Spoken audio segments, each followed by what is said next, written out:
Welcome to another episode of the No Quit Podcast. Today we have Jeff Winchester, a longtime friend, local boy from the South Shore, living in Mandeville now, married to his lovely wife, Brandy, 2 kids, Cooper and Carter. Tell me a little bit more about the family life and kind of your background. So, Brandy and I have been together since roughly sophomore year in high school, and got 2 boys, Cooper, Carter. Cooper is my oldest. He's 20, just turned 20. He's at the Air Force Academy in Colorado Springs, grinding it out up there. Playing baseball there, right? Yeah, Yep. He plays ball. Really kind of got recruited to play ball there. And, once he was there, kind of fell in love with the environment, the challenges that are. Well, it's so similar to Louisiana. I don't know what he fell in love with. I know. I mean, like the terrain is just, it's hard to tell. You wake up with a view every day. Yeah, when you drive down I-12, it's like, it's such a difference. Coming in from Denver with all the Rocky Mountains everywhere. I bet it's nice until that winter hits. Yeah, right. No, exactly.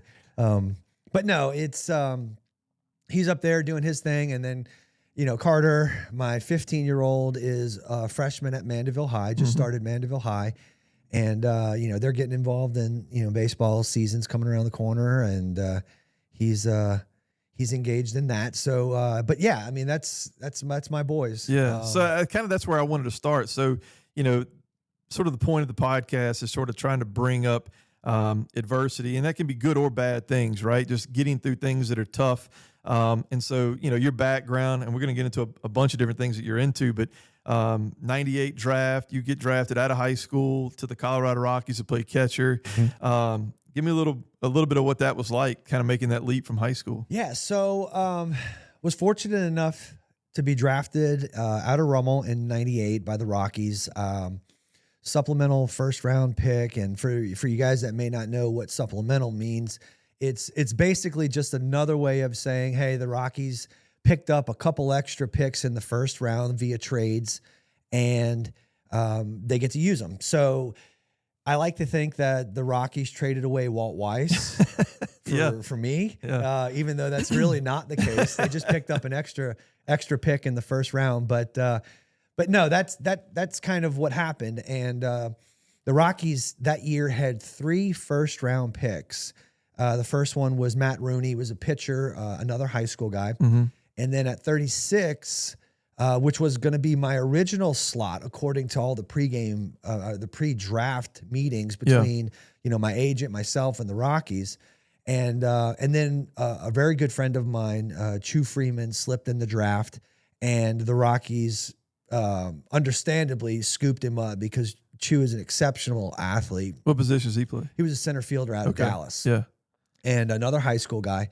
And then at 40, there I was, and they scooped me up at 40. And the Rockies were heavy high school that year. In fact, the very next pick that they had in the second round was a very good friend of mine, Jermaine Van Buren, out of Hattiesburg High. Yeah. So you do kind of see that, drafts are weird. Sometimes they go in waves. Some years it's really high school heavy. Some years, they want to go with the older group, college guys, JUCO guys, or whatever. But that specific year, I played with a lot of guys involved in some kind of high school events that got drafted out of high school that year. So there had to be like a crazy, exciting moment, I'm sure. I mean, but you go from that to Tucson, right, is where they send you after that? So, yeah. Tucson. Had you ever been to Arizona before? No. Yeah. Well, believe it or not, my senior year, we actually went and played a tournament there. Really? For Rummel. Yeah. Okay. We went to Scottsdale. Wow. Yeah. And it was kind of cool. Played kind of a round robin over there with some Scottsdale Phoenix teams.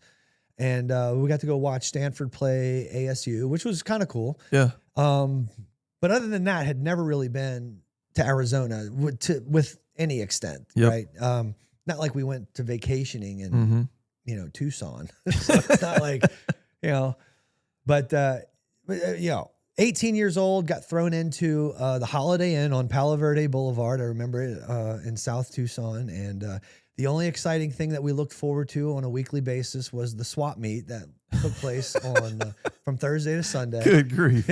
So that was very interesting. But yeah, no, being 18 years old, kind of growing up in suburban Metairie, Louisiana, and then being tossed into living out of a hotel in rookie ball at 18 years old. Yeah, so you're southwest of the United States in rookie ball. Obviously, you're 18. Your parents aren't there.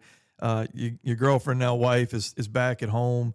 You're thrown in with grown men, right? Yeah. And then there's the language barrier with a lot of the players as well, so right? as we were talking about earlier, it's one thing to kind of be away from home and living on your own, trying to figure out that, trying to manage that. And then you're in a whole new team where you know very few people. Like I said, the Rockies went high school heavy. So there was a lot of high school kids there that, we kind of knew each other. Matt Holliday, another kid, another high school guy that got drafted same year. And so, we were all kind of there. So you had that kind of comfort zone, but then you kind of throw into the mix the overwhelming majority of your players or your team. They're from Latin American cultures, right? Some of them from countries like, the Dominican Republic, Panama, Venezuela, Puerto Rico. So it became more along the lines of a culture shock to an nth degree. You're not just living in another city in the United States.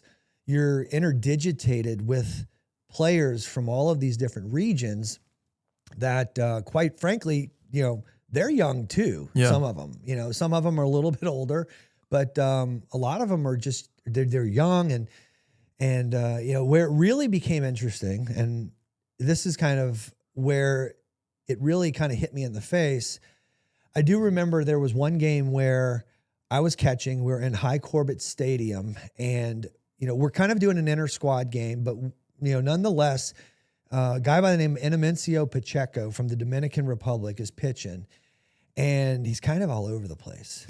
And so I have to go kind of settle him down, go out to the mound, and I get out there and I'm talking to him, and he's just staring at me with this like blank face, but giving me like kind of the bobblehead treatment. Like he hears what I'm saying. He knows I'm speaking something, but has no idea what I'm saying. He's being polite out there. And I after a few seconds, I'm looking at him, I'm thinking, you don't know what I'm talking about, do you? And we mutually agreed that we didn't know what either one of us was saying.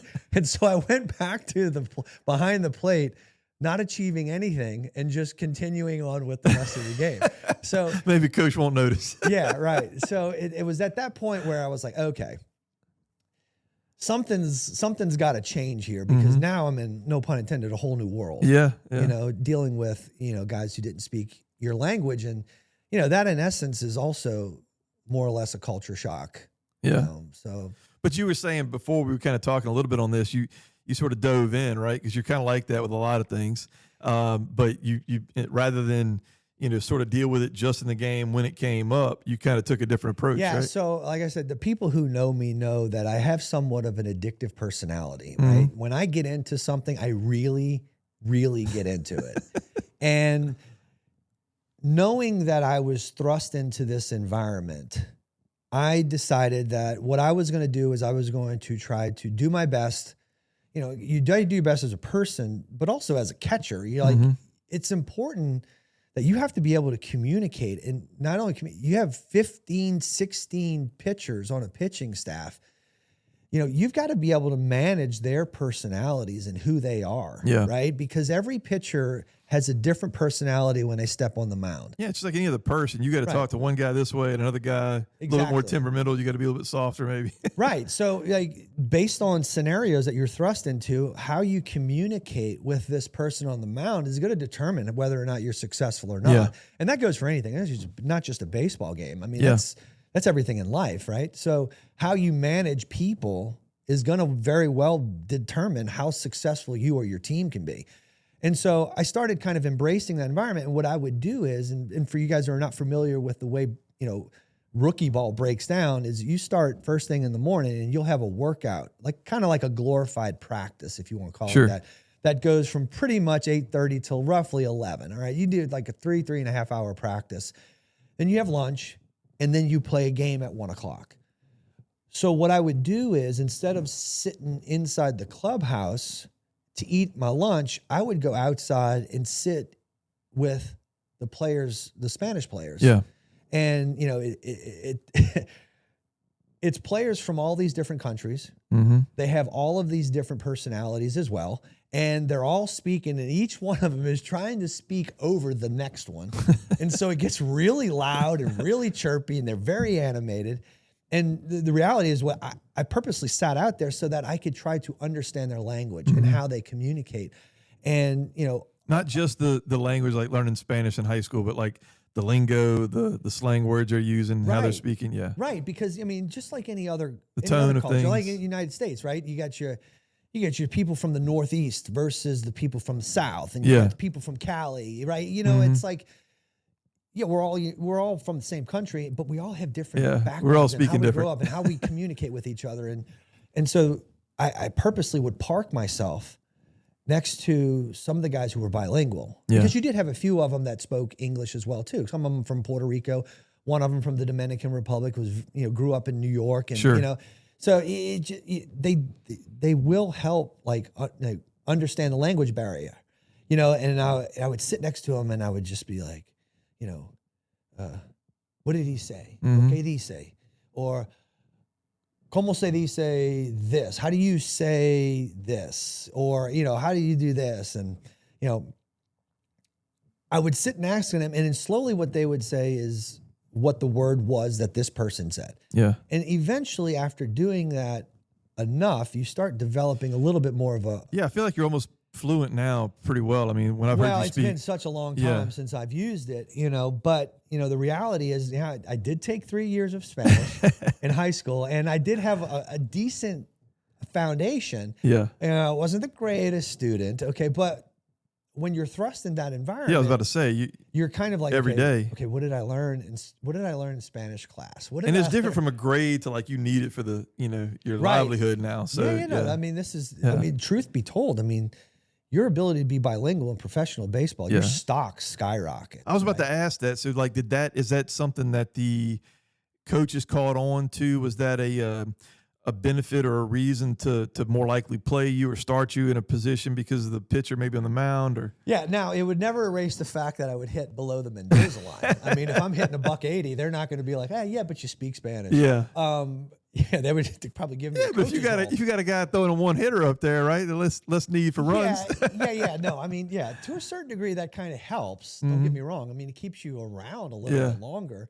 But no, in all reality, when the coaching staff sees that you're making an effort to, you know, be able to communicate with your teammates, I mean, that in itself is just something that you would expect a catcher to do. Yeah. Right? I mean, it's one thing for an American player to speak to an American player in English, you know, and try to learn, communicate, and try to bring out the best version of that player in itself. It's a whole nother thing to see him doing it in a different language, right? So I think my staff, my coaching staff, kind of picked up on something like that, you know, and I think they were appreciative. You know, I like to think that they were. I think, but more importantly, over the 3 months that I was there, I think it almost helped me earn the respect of the other players from the Latin American because the effort you put in. Because I'm sitting there making a conscious effort to communicate with them and learn. And, you know, the truth of the matter is, and this is not to belittle anyone from the Latin American culture, but the baseball players there, I mean, this is just a fact. They weren't really high school educated. Yeah. Some of them were. A lot of them were not, right? So the language that they're speaking is not necessarily like educated Spanish. It's actually like street lingo. Yeah. And so you have to learn their language, which is not necessarily formal Spanish. It's very much, you know, like talking to a teenager today. I mean, you can't really understand what they're saying with all the Snapchat lingo. Yeah. Right? You're like, what? What does Riz mean? I get, like, what is that? That's the word I was thinking of too. Like, you guys got what?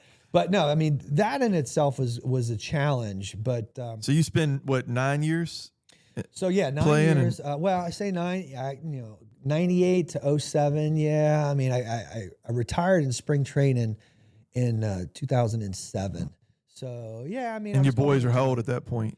So we had just had Cooper. Yeah. And he had just turned. He really only just turned 1. He Yeah, I was know what I'm born- thinking. Yeah, I Yeah, knew he was a Carl little. Ryan, He's probably, I don't know, 14, 15 months. Yeah. At that point, because he was he was a Katrina baby. yeah. So late November, and this was February of 2007. So he's a little over a year. Yeah. I tell you, the more challenging year was his first year.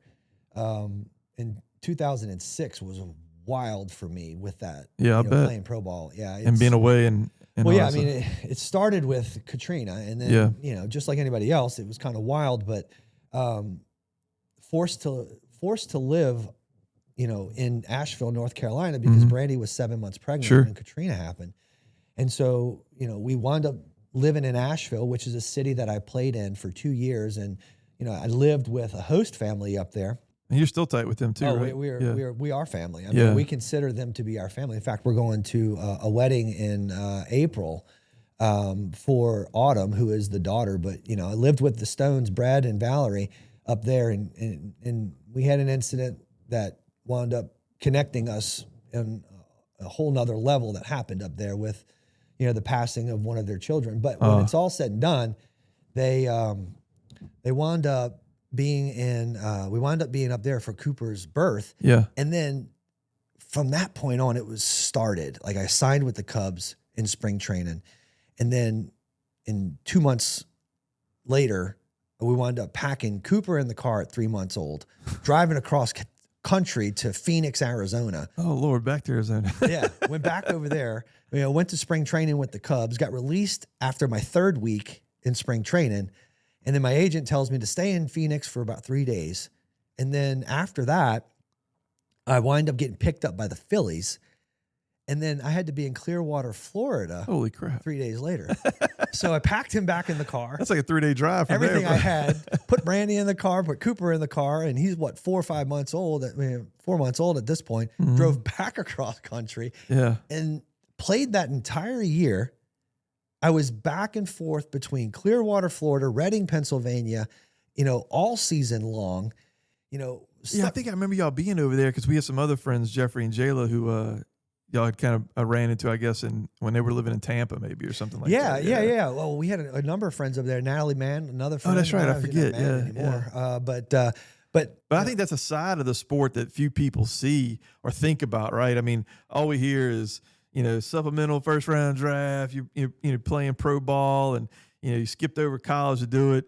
But I mean, that's kind of hard living, man, to pack your family up like that. So it is. And the reality is it is not as nearly as glamorous as most people assume it to be. Yeah. Right. And in fact, it's funny because, by my 2nd year in, we were playing with a bunch of the guys that played for LSU. Yeah. Right? And so, LSU, late 90s, Oh, yeah. pinnacle of college baseball. That's right.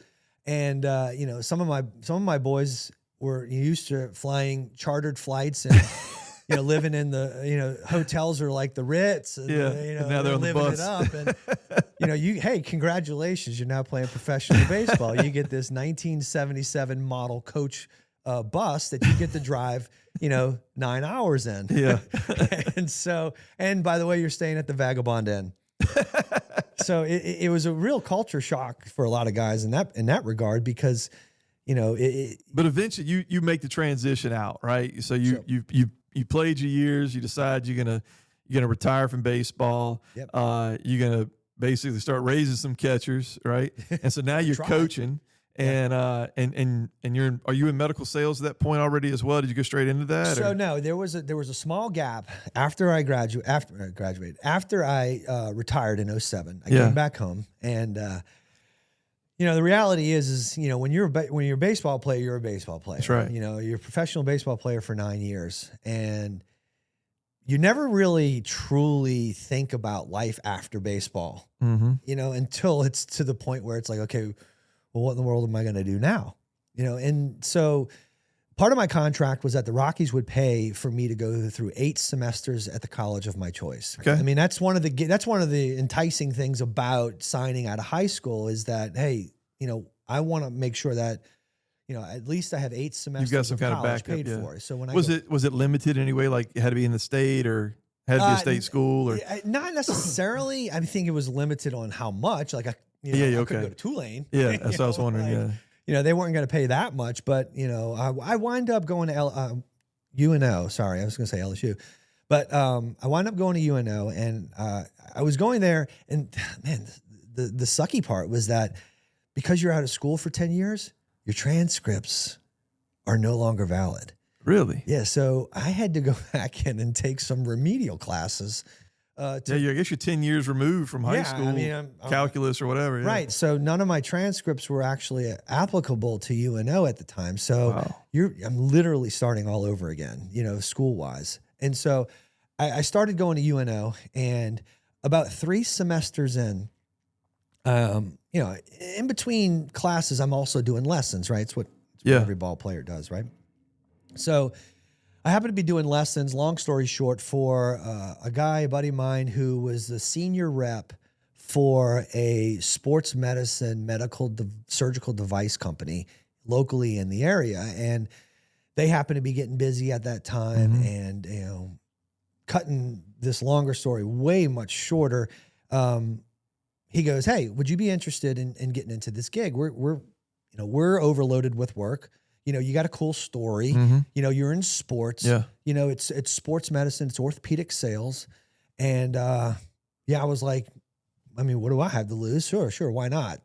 And so that kind of set off a chain reaction to where, within probably I wasn't the first hire that they interviewed when he asked me, but about 6 months later, when they really got built up, they're like, "Hey, we need some help. Would you be interested in joining?" So I was like, "Yeah, absolutely." So at that point, I wound up, I mean, you're going to college for the job, and now you've got the job. So now I wind up getting into a position to where I have a career opportunity with this, and look, it doesn't happen to everybody. I was fortunate to happen to know the right people, and wind up getting into that gig. And 18 years later. I was about to say, you haven't really gotten out of the industry. You've been in it. Yeah, I know. And you've coached the whole time as well, too, because I know you're deeply involved in that, right? Yeah. So, obviously with my medical sales gig, the majority of the work takes place, starting at 7 a.m., and so it kind of opens up a lot more in the afternoons, especially in the evenings, except if you're on call. And that was, not so much for me when I was in sports medicine, but, it wound up becoming an issue a little bit later on. But at the end of the day, I had a lot of free time in the afternoons where I would be able to coach my kids. Yeah. And so I got involved in that, obviously, when they were younger. And did you have to force them down that road to be catchers, or they just kind of wanted to because Dad was? I didn't. In fact, that was kind of some of the arguments that Brandy and I would have. And she's like, "Yeah, go out there, you got to work with him." I'm like, "I'm not going to be that guy. Yeah. We're going to work. We're going to work when he wants to work, And so never really forced them. Yeah. Maybe kind of strongly encouraged.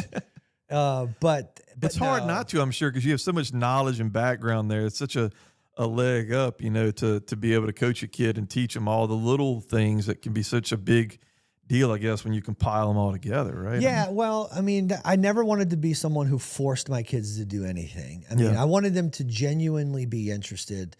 And when they became genuinely interested, that's when it started to become fun for me, because it was like, okay, look, here, listen to me. Like, even though they didn't half the time, I was like, I can help you. Kind of did this, I have kind of a little bit of an idea, but it's funny. I feel like as a parent, because it's got to be more drastic from your perspective, because you're just their dad, right? And do they ever give you the impression of like they almost don't believe you played? Well, it's funny because when Cooper was younger, he'd always give me the hardest time, because I guess he was able at some point to come across something on the internet, and he goes, "Dad, did you know you were within the top 10 of the Rockies' top 10 busts?" Oh, like, dude, what kind of bullshit is that? Oh, man. He goes, "Yeah, I think you were like the 7th. I was like, oh. I said, "Well, you know what? If it wasn't because we had you, maybe I would have." Yeah, there you go.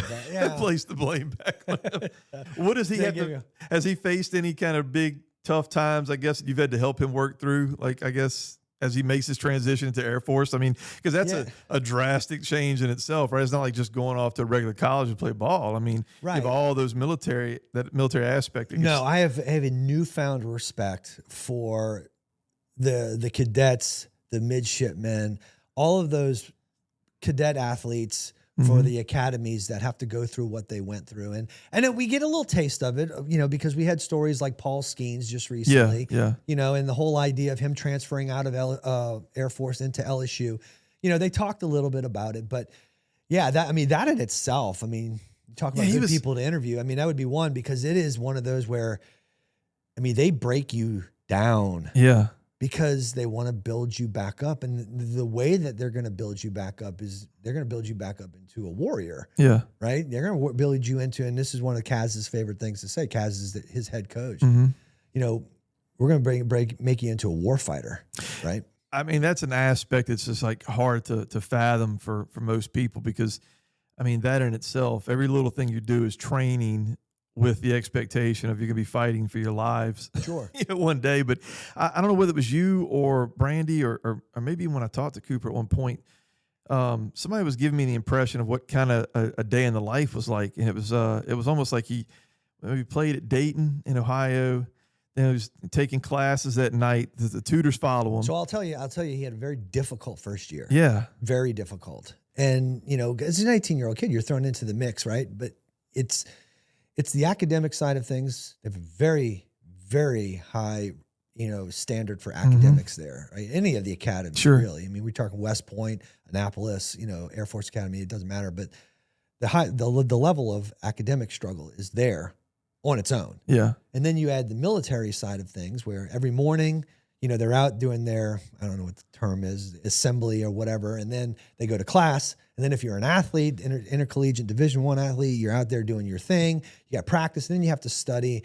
And these are like regular classes. He's taking like Japanese and aeronautic physics or something like that. Yeah, well, he was taking the chemistries and your Japanese and all that other stuff.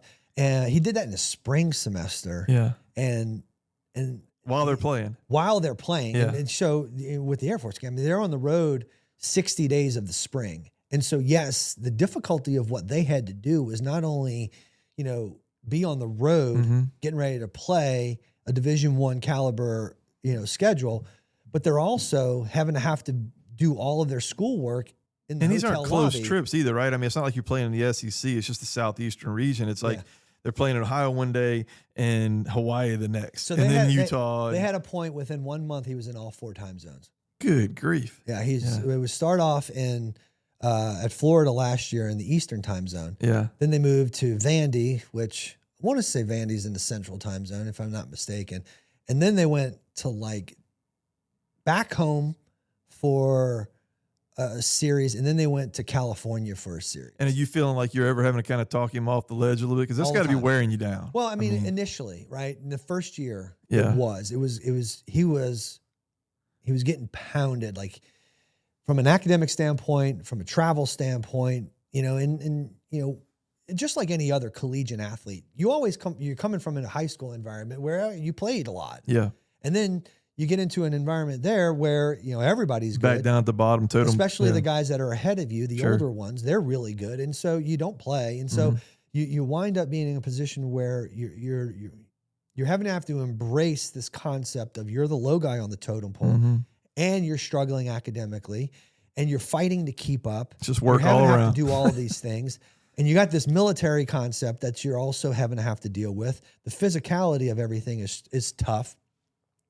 And so that leads to phone calls and, really kind of almost you're having to have to coach him up a little bit, through conversations. And then they're not all great conversations. Sometimes they're bad conversations about. I think every parent to some degree has to go through that with their kids when they go off to college. Yeah, but man, mix in the workload. Yeah. Right. Both physically and academically, it's just got to be, crazy demanding, but at least you've got that background of having sort of done that in a different regard. Right. But this is where the two stories kind of collide.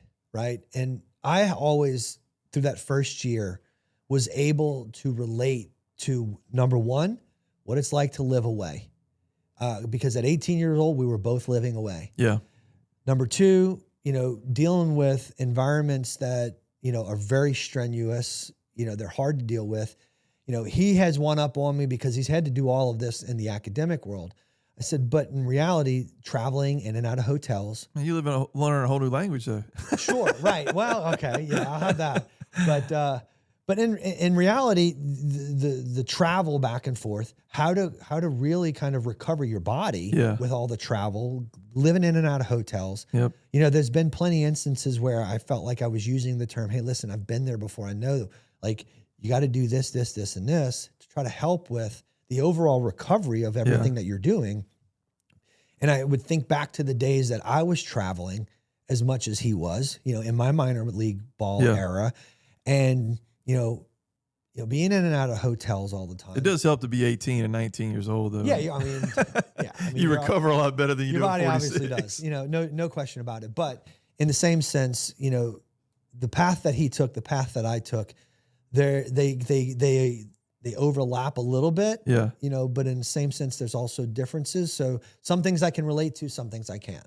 Right. Yeah. But in reality, it's definitely one of those where, I try to use my struggles when I was playing as a way of being able to kind of help him through the times that were difficult. So we're kind of running short on time now because I could talk for that in a while, but I did want to touch on two more things before you go. We've got Carter now, getting into the high school realm in Mandeville, and I know there's the Anchor Network you're kind of involved with, right? Anchor Down Network. Mm-hmm.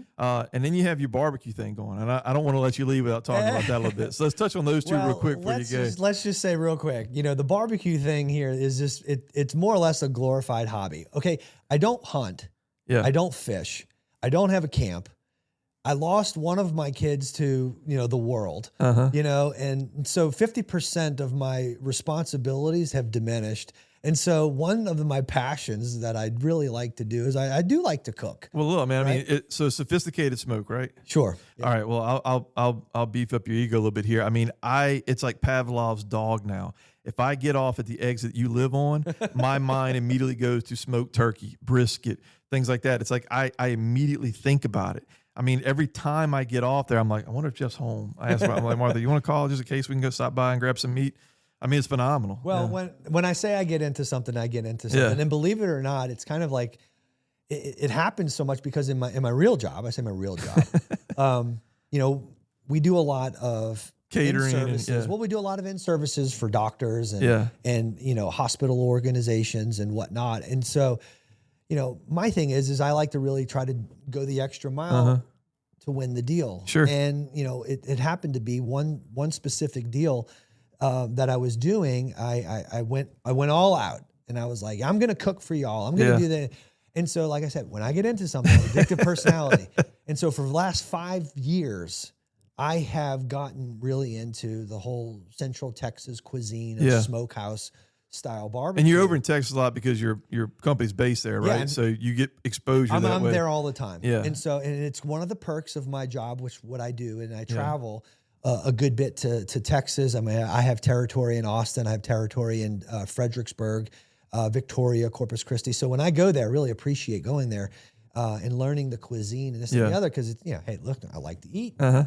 I mean, so, we're foodies right here in New Orleans, but the reality is I learned to, how to do more smokehouse type stuff, and to really kind of sweeten the pot for the deals that I was doing for my. And has it worked? I mean, have the you? med sales game. Well, I guess it ain't hurt, huh? Yeah, I mean, it's not hurting. What would you say is your best thing that you cook, you smoke?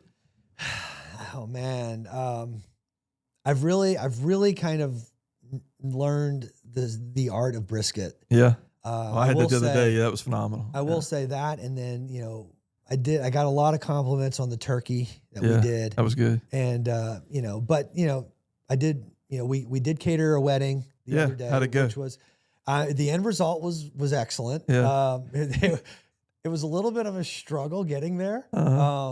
Would you do it again? Maybe not for 115 people. Maybe for 50 people.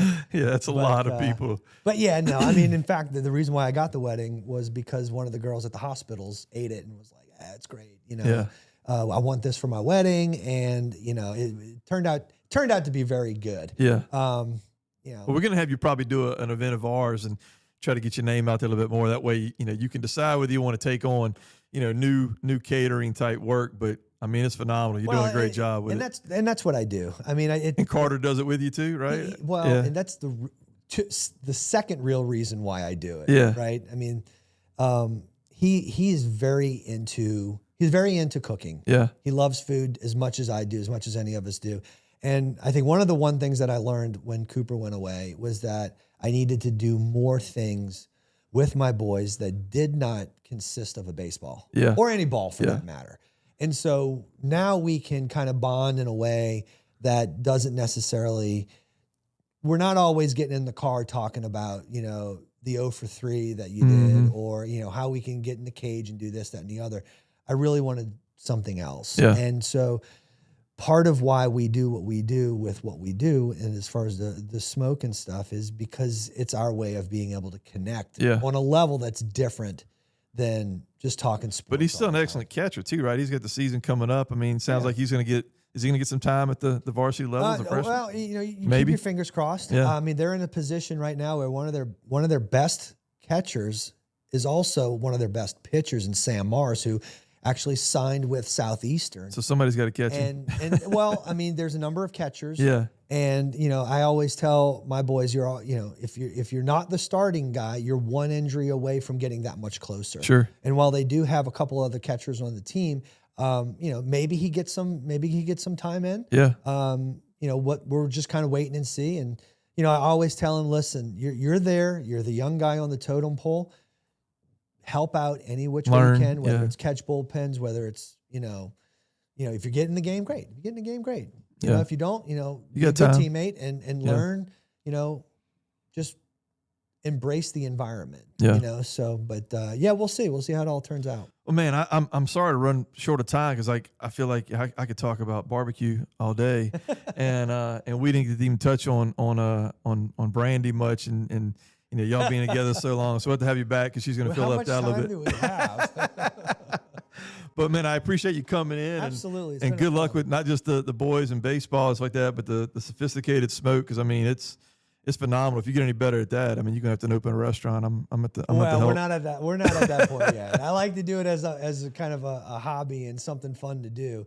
And if I can do it for a friend, then I do. But I'm not quitting my day job anytime soon. Well, I'm gonna probably buy a little mini fridge to keep outside your house, and that way you can just stock it. And if I have to be passing through, I can come grab something. Well, there's always stuff in the freezer. But I appreciate you coming on, man. Yeah, and congrats and everything. And good luck with the like I said, the baseball season coming up for both the boys and the barbecue. So cool. Yep. Take care, man. Thank you very much.